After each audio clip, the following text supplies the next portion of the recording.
ভারত পাকিস্তান সংঘাতে তৃতীয় দিনে শুক্রবার এক প্রেস ব্রিফিংয়ে ভারত দাবি করে দেশটির ৩৬টি স্থানে প্রায় ৩০০ থেকে ৪০০ ড্রোন নিক্ষেপ করেছে পাকিস্তান, যার মধ্যে অনেকগুলোই প্রতিহত করা হয়েছে।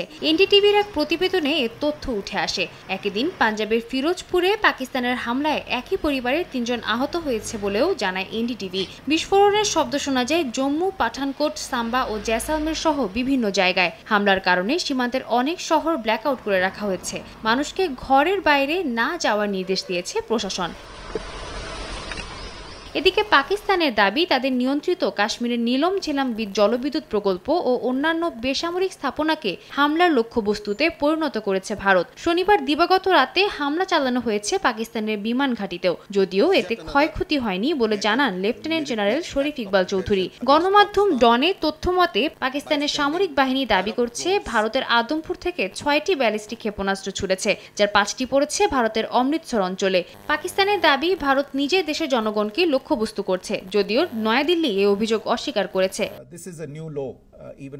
সংঘাতময় পরিস্থিতিতে ভারতীয় প্রধানমন্ত্রী নরেন্দ্র মোদী সেনাবাহিনীর ৩ প্রধান, প্রতিরক্ষা মন্ত্রী এবং জাতীয় নিরাপত্তা উপদেষ্টার সঙ্গে উচ্চ পর্যায়ের বৈঠক করেছেন। তারা পাকিস্তানি হামলার প্রতিক্রিয়া জানাতে পরবর্তী পদক্ষেপ নিয়ে আলোচনা করেছেন বলে জানায় গণমাধ্যম।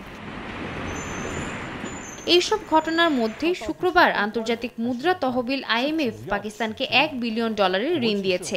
এই ঋণের তুমুল বিরোধিতা করছে ভারত। নয়াদিল্লির আশঙ্কা ইসলামাবাদ এই অর্থ সন্ত্রাসে ব্যবহার করতে পারে। এদিকে হোয়াইট হাউস জানিয়েছে মার্কিন পররাষ্ট্রমন্ত্রী রুবিও 2 দেশের নেতাদের সঙ্গে যোগাযোগ রাখছেন এবং প্রেসিডেন্ট ট্রাম্প চান 2 দেশ উত্তেজনা কমিয়ে আলোচনার মাধ্যমে সমাধানে পৌঁছাবে। সাদিয়া তাসনিম, সময় সংবাদ।